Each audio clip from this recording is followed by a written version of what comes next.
En el Nuevo Testamento, Shimon Kefa dijo que los escritos del rabino Shaul son muy difíciles de entender. Y quienes ignoran la Torá tuercen sus palabras y terminan destruyéndose a sí mismos y a las personas que escuchan sus sermones torcidos. Shaul, comúnmente conocido como el apóstol Pablo, constantemente citaba la Torá, los 5 libros de Moisés, las mismas escrituras que escudriñaban los de Berea para probar sus enseñanzas. Pero a pesar de sus repetidas advertencias, la iglesia moderna ha puesto oídos sordos a las instrucciones de Dios y ha adoptado la forma, filosofía y tradiciones de la adoración babilónica al dios Sol. Pero como profetizó Jeremías, en los últimos días los gentiles clamarán arrepentidos. En verdad, hemos heredado más que mentiras de nuestros padres. Hemos heredado la adoración de dioses paganos. Soy Michael Root. Prepárese para un rudo despertar.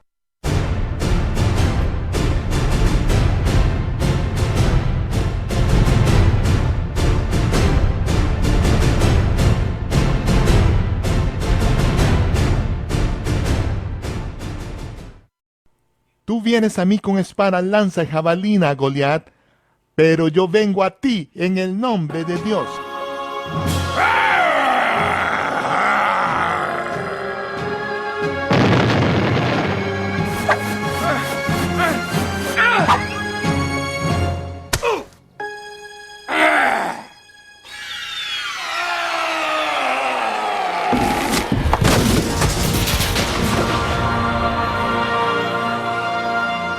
¡Goliat está muerto! Y los israelitas siguieron y vencieron a los filisteos.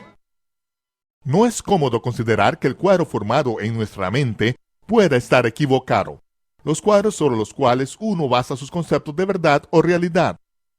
A David generalmente lo pintan como un pequeño muchacho con una honda enfrentándose al gigante Goliat. Pero David no era un muchacho pequeño en ese tiempo. ¿Cómo lo sabemos? David le llevaba provisiones a sus hermanos quienes estaban peleando la batalla contra los filisteos a los lados de la colina de este valle de Ela.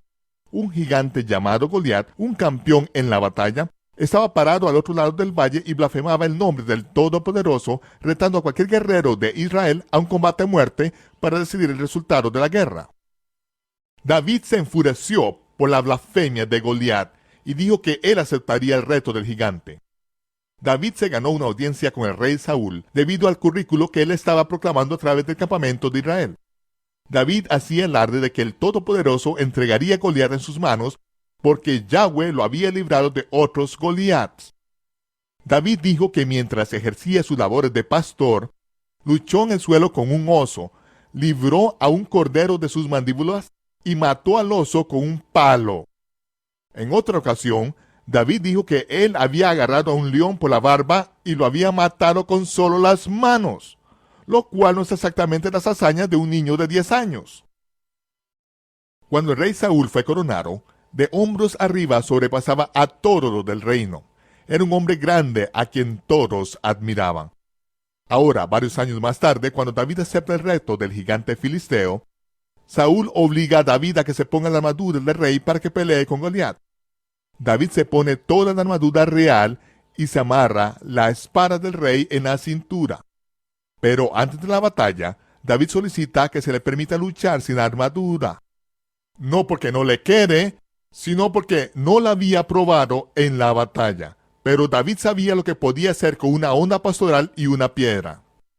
La armadura del rey Saúl debe haberle quedado para que él se la probara, para que el rey al menos lo sugiriera. David también era un hombre grande. David usó la espada gigante de acero de Goliat para cortarle la cabeza al gigante después de quebrarle el cráneo con la piedra. Más tarde, David usó la misma espada como arma de combate personal. David era un hombre poderoso de estatura alta. Pero la tradición consistente lo ha pintado a él y a los otros hombres y mujeres de las Escrituras como personajes caricaturescos de una dimensión. Los relatos históricos por los cuales los hombres han muerto para protegerlos son tratados como cuentos de hadas comunes en la sociedad occidental. Grupos de sonidos numerados llamados versículos han sido torcidos completamente fuera de contexto e interpretados de una manera que deben hacer que Saúl y Moisés se levanten de la tumba.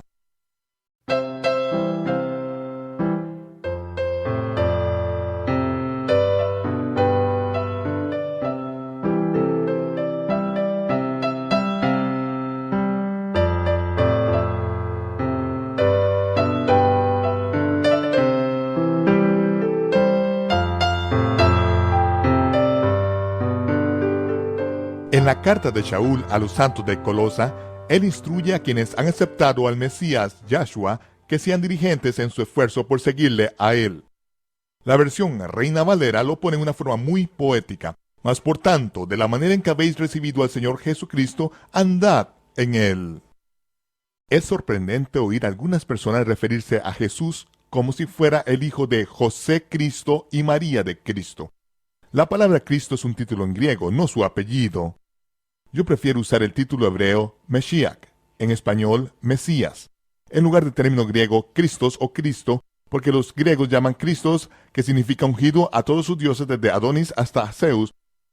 Cuando yo uso el término Mesías, sin embargo, me estoy refiriendo al mismo de quien habló Moisés. Ustedes deben escuchar a ese profeta. También prefiero usar el nombre hebreo del Señor, Yahshua, en lugar del sobrenombre gentil, Jesús. Yahshua es un nombre compuesto en hebreo que significa Yah, forma corta de Yahweh, es nuestra Yeshua o salvación. Yahweh Yeshua, o comúnmente Yahshua. Me encanta ese nombre. También uso Yeshua, que es igual que decir Salvador. Las palabras de Shaul son escritas para todos los seguidores del Mesías, pero su advertencia a los colosenses es específicamente para los gentiles que crecieron en medio de la cultura de la adoración pagana del dios Sol. Sean cuidadosos. Mirad que nadie os despoje o engañe por medio de filosofías y vanas huecas sutilezas, según la tradición de hombres, según los rudimentos del mundo, y no según el Mesías. Shaul dijo muy claramente, ustedes que han aceptado al Mesías son responsables de seguirlo. Tienen que ser cautelosos, deben cuidarse la espalda, no sea que alguien los despoje. La palabra despojar es un término militar. Cuando un ejército conquista una ciudad, todas las posesiones que han adquirido los habitantes por medio del trabajo de toda la vida, inmediatamente se convertían en el botín para los conquistadores. El término original traducido como nadie a que se refiere Shaul son los hombres de la cultura pagana en Colosa. Esos son gentiles que están separados de los pactos de Israel y no tienen esperanza en el verdadero Dios. Esos son los hombres que conquistarían y despojarían a los creyentes del botín en dos maneras, por medio de la filosofía y el engaño vano. Explicación rudimentaria. Filosofía es un término compuesto griego que se deriva de phileo, amor, y Sofía, la diosa pagana de la sabiduría. Phileo, Sofía, filosofía, amor a la sabiduría. Ahora, no hay nada malo con la sabiduría. De hecho, Salomón pidió sabiduría y fue recompensado con riquezas también. Pero el concepto griego de sabiduría tiene sus raíces en adoración de sí mismo, y la esencia de la filosofía griega es la visión del mundo de uno mismo, cualquiera que sea.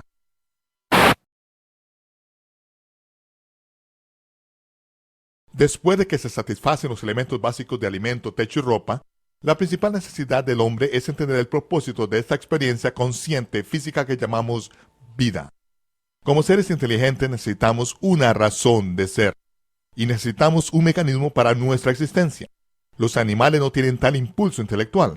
Una vaca está contenta con solo ser ordeñada, y si al hombre se le puede guiar mal para que constantemente esté procurando obtener mejor alimentación, mejor casa y mejor ropa, se degradará hasta convertirse en un pagador de impuestos a quien ordeñan hasta que se muera, sin entender nunca el propósito de la vida.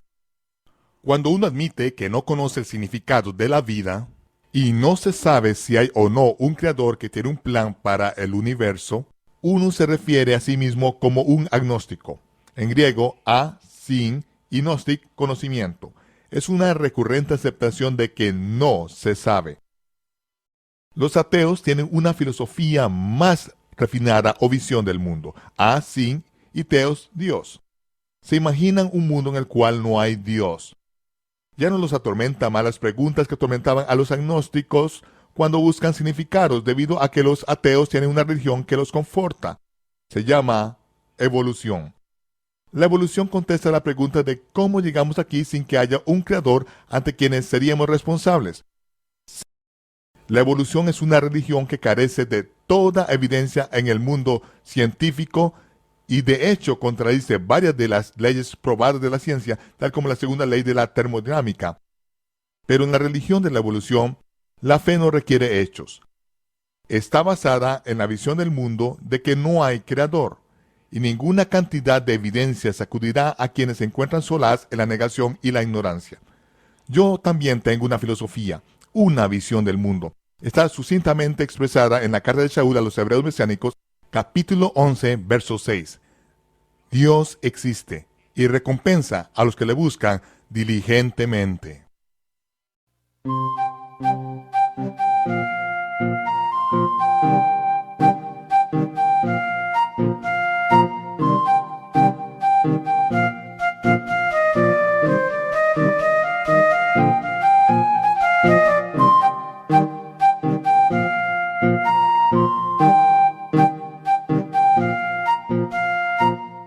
Los Estados Unidos fueron fundados sobre el principio de que todos los hombres fueron criados por Dios con derechos absolutos que ningún político, sacerdote o rey tiene la autoridad de remover del individuo. Los estadounidenses unánimemente estuvieron de acuerdo que entre esos derechos dados por Dios estaba el derecho a buscar la felicidad. Los padres fundadores, como Thomas Jefferson, sugirieron que la búsqueda de la voluntad de Dios para nuestra vida individual es la esencia de la felicidad a la que tenemos el derecho de buscar diligentemente. Como lo proclama la Declaración Unánime del 4 de julio de 1776, los verdaderos estadounidenses creen en el Creador, y los padres fundadores enseñaron que los hombres deben gobernarse a sí mismos como individuos de acuerdo con los 10 mandamientos de Dios. Con derechos dados por Dios vienen responsabilidades dadas por Dios. No haga lo que quieras, que es la filosofía del ateo. Continuemos. Tengan cuidado, no sea que nadie los despoje a través de filosofías y vanos engaños.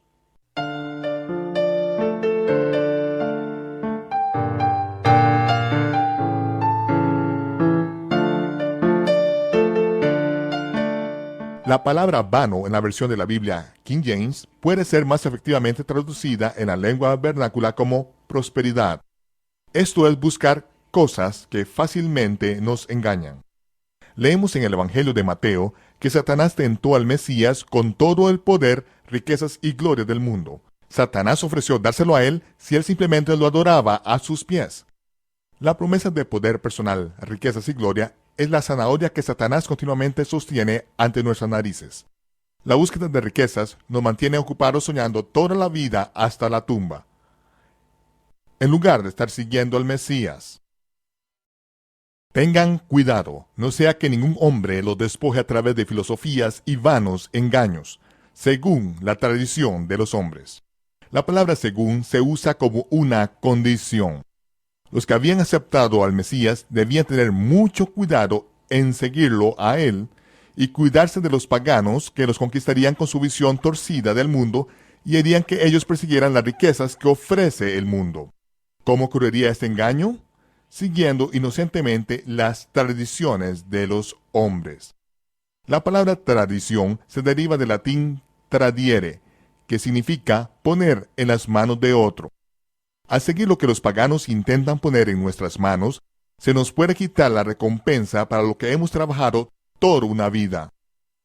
Cuando regresemos, veremos una de esas tradiciones que han destruido la vida de innumerables cristianos quienes pensaban que estaban siguiendo al Mesías. Leemos en el rollo de Ruth que Elimelech y su familia salieron de Belén durante una sequía y peregrinaron hacia el este de Israel en la tierra de Moab. Los moabitas eran adoradores del dios pagano de la prosperidad, Chemosh.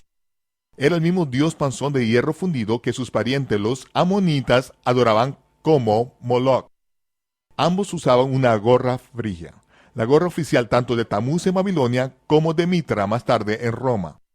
Durante el solsticio de invierno, el 25 de diciembre en el calendario antiguo, hacían una misa pública del niño. Misa significa sacrificio. Los sacerdotes llenaban de leña la imagen de hierro del dios Chemosh y le prendían fuego hasta que el dios panzón se convertía en un horno al rojo vivo. La gente preparaba largas listas de deseos y la recitaban frente al dios de la prosperidad justo antes de sacrificar a sus hijos en el regazo ardiente del dios de la gorra frigia. Conforme ardían los bebés durante la misa del 25 de diciembre, a la gente se le aseguraba que su sacrificio sería recompensado el año siguiente. El mismo día al sur de Israel, los egipcios adoraban a su dios Sol, Ra. Un jeroglífico egipcio pinta a Ra castrándose a sí mismo, justamente como la mitología griega lo atribuye a Atis, haciéndose la misma cirugía a sí mismo. Los adoradores de Ra colgaban bolas doradas y plateadas sobre una palmera, según lo reporta el profeta Jeremías, y luego colocaban sus regalos decorados para el dios Sol bajo este árbol con bolas o testículos dorados y plateados de Ra. Esta costumbre vana se realizaba el día del cumpleaños de Ra, el 25 de diciembre.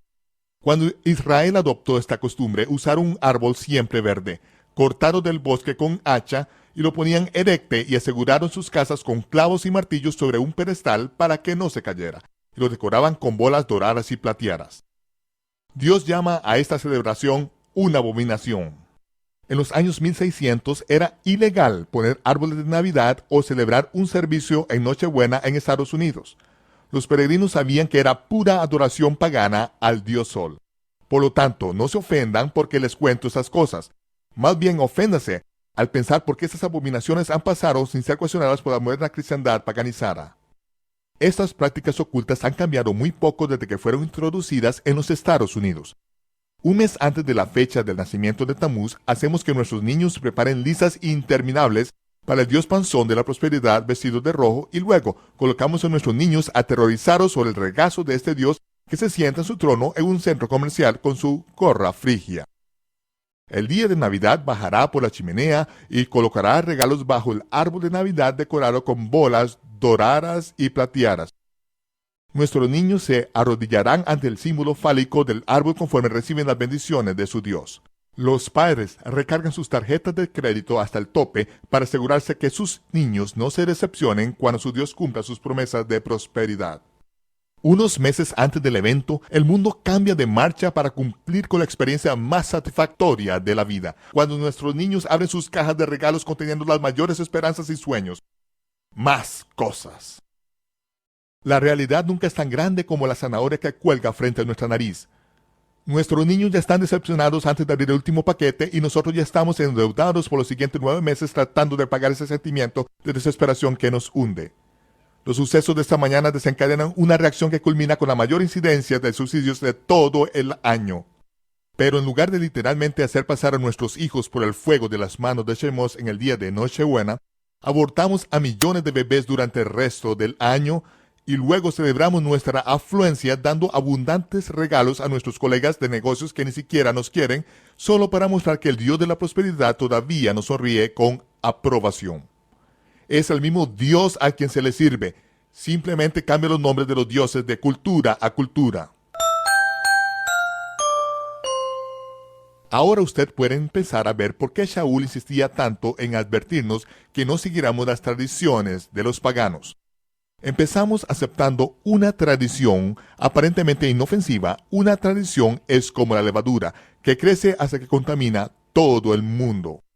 Ahora, el día de Navidad es el día de cine principal en los Estados Unidos. No podemos esperar hasta poder escapar hacia la realidad que hemos creado. Tengan cuidado, no sea que ningún hombre los despoje a través de filosofías y vanos engaños. Según la tradición de los hombres, según los rudimentos del mundo, y no según el Mesías. Los rudimentos se describen mejor como los elementos que componen un toro, como las piedras de esta pared que componen esta torre de vigilancia.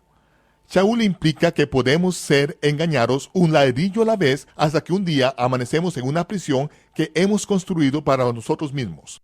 Habremos seguido las cosas de este mundo y ni siquiera nos damos cuenta de que nos hemos apartado de seguir al Mesías.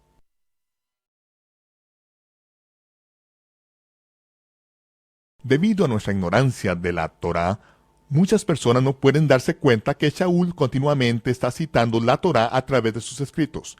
Devarim da la base de sus advertencias a los creyentes gentiles. Guárdate o cuidado que no tropieces o seas despojado siguiendo el ejemplo de ellos. ¿Quiénes? Adoradores paganos del dios Sol. No pregunte acerca de sus dioses diciendo de la manera que servían aquellas naciones a sus dioses ante Yahweh tu Elohim. Todo lo que hacen es una abominación. Yahweh odia que hayan quemado a sus hijos e hijas como sacrificios en los altares de sus dioses. Cuando Dios creó a Adán, sabía que estaba creando un ser parrandero, pero dio instrucciones claras de cómo quiere que su gente celebre. 3 veces al año me celebraréis fiesta, una fiesta para mí, de la manera que yo digo. Los siguientes versículos de la carta de Shaul nos recuerdan que cuando aceptamos al Mesías, nuestra antigua manera pecaminosa de actuar debe morir y debemos convertirnos en nuevas criaturas. Cuando obedecemos y nos bautizamos, nuestro viejo hombre y los pecados de la carne quedan enterrados. Shaul luego da un resumen poderoso. Por lo tanto, que ningún hombre os juzgue. La expresión por lo tanto es una conjunción de casualidad. Debido a que habéis muerto a este mundo y a su paganismo sin Dios, y debido a que ustedes son responsables de seguir al Mesías y se cuidan de ser tomados por rehenes de las culturas paganas en las que se encuentran, por lo tanto, ustedes no deben permitir que ningún pagano adorador del sol los juzgue. En comida, bebida, o con respecto a días santos, o a la luna nueva, o a sábados, que son sombras de cosas por venir. Todos los elementos enraizados en la fiesta del Señor son realmente sombras proféticas de cosas buenas que están por venir. Son los medios por los cuales el Creador nos dice acerca de las cosas que el Mesías debe cumplir. Pero los paganos quieren ponernos bajo sus reglas y rituales. Quieren que sigamos sus tradiciones y sirvamos a sus dioses. Yo rehúso someterme a su sistema pervertido. No van a ser más mi juez. Pero si no pueden juzgarme en lo que puedo o no puedo comer, o cómo respeto los días santos de la Biblia, que son determinados por la aparición de la luna nueva, o la celebración de los Shabbats de Dios, entonces, ¿quién es el que debe juzgar cuál celebración disfrutamos? El cuerpo del Mesías. Los traductores de la Biblia escribieron, pero el cuerpo es de Cristo. Pusieron en letra bastardilla la palabra es para decirle al lector que esta palabra es no aparecía en el texto original. Pero el cuerpo es de Cristo no tiene sentido en este contexto.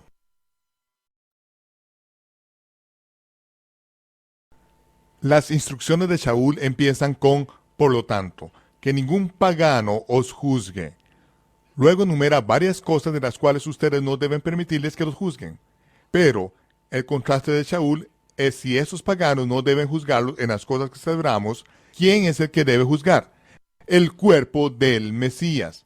Sí, los seguidores del Mesías llenos del Espíritu, quienes como los de Berea, no ignoran la Torá.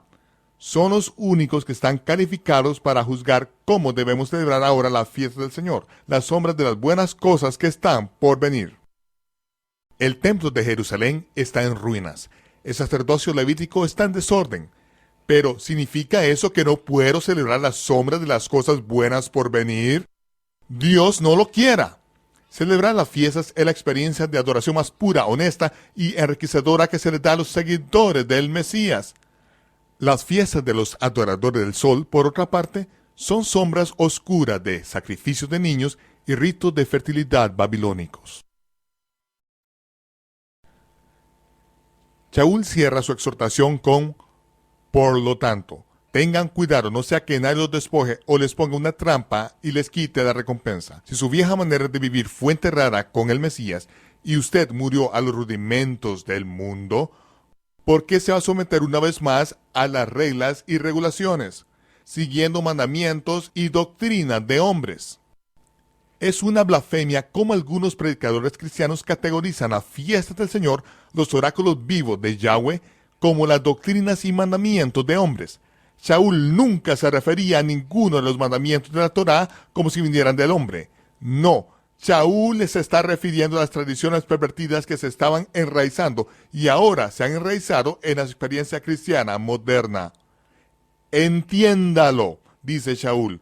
Ustedes ya no son parte del mundo enfermizo torcido del mundo pagano de adoración al sol. Entonces entren en la belleza de las sombras proféticas de las cosas buenas por venir, las fiestas del Señor. Soy Michael Root. Sintonícenos la próxima vez para un rudo despertar. Nos vemos cuando se despeje el humo.